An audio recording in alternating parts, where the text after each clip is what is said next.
चिन्त्या व्यक्तरूपाय निर्गुणाय गुणात्मने समस्तजगदाधारमूर्तये ब्रह्मणे नमः। श्री गुरुभ्यो नमः।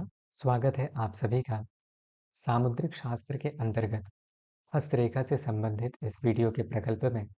आज की इस वीडियो के माध्यम से हम जानने का प्रयास करेंगे कि किसी भी व्यक्ति विशेष के हाथ से अथवा हाथ की रेखाओं से किस प्रकार से जाना जा सकता है कि उसे उत्तम कुल में विवाह अथवा उसका उत्तम कुल में विवाह होगा अथवा नहीं, अथवा विवाह की अवधि में, विवाह के समय विशेष में उसे धन की प्राप्ति होगी या नहीं। सामने वाले यदि कोई पुरुष है तो स्त्री पक्ष से उसको विवाह से धन की प्राप्ति, अथवा कोई स्त्री है तो उसे पुरुष पक्ष से उत्तम धन की प्राप्ति होगी या नहीं। इसी विषय विशेष पर आज शास्त्रोक्त प्रमाणों के साथ जो है यहाँ पर चर्चा करने का प्रयास करेंगे। तो यदि आप देखेंगे तो यहाँ पर स्क्रीन को हमने दो भागों में विभाजित किया है।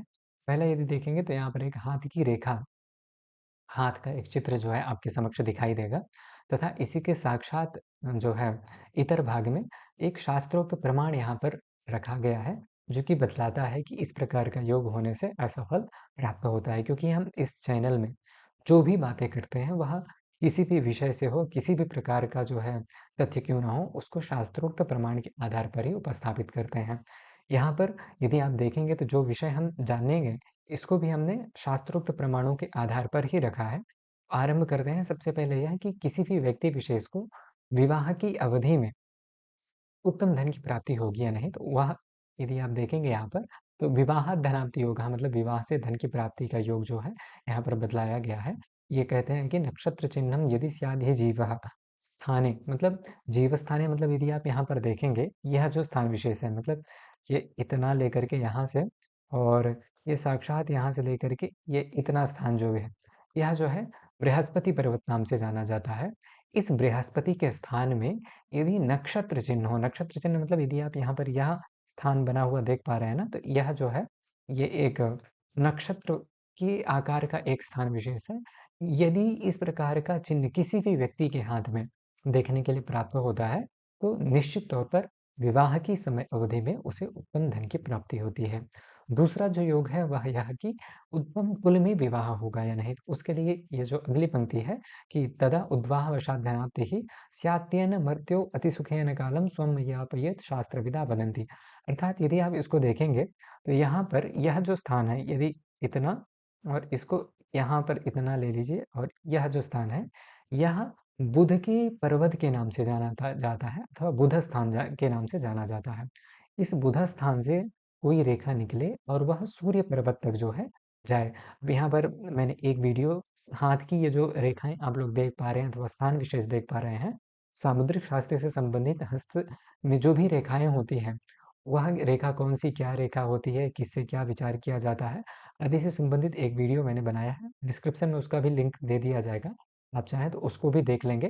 तो जो भी आपके और भी संशय हैं हस्तरेखाओं से संबंधित, वह निश्चित तौर पर दूर हो जाएंगे। तो यहाँ पर यह जो बुध पर्वत से निकली हुई विवाह रेखा यदि सूर्य पर्वत तक स्पर्श करे तो उस व्यक्ति विशेष का जो विवाह है वह उत्तम कुल में होता है। अभी यहाँ पर सूर्य पर्वत क्या होता है, तो सूर्य पर्वत इसके आगे से लेकर के यदि आप देखेंगे तो यह जो स्थान विशेष है यह जो है सूर्य पर्वत के नाम से जाना जाता है।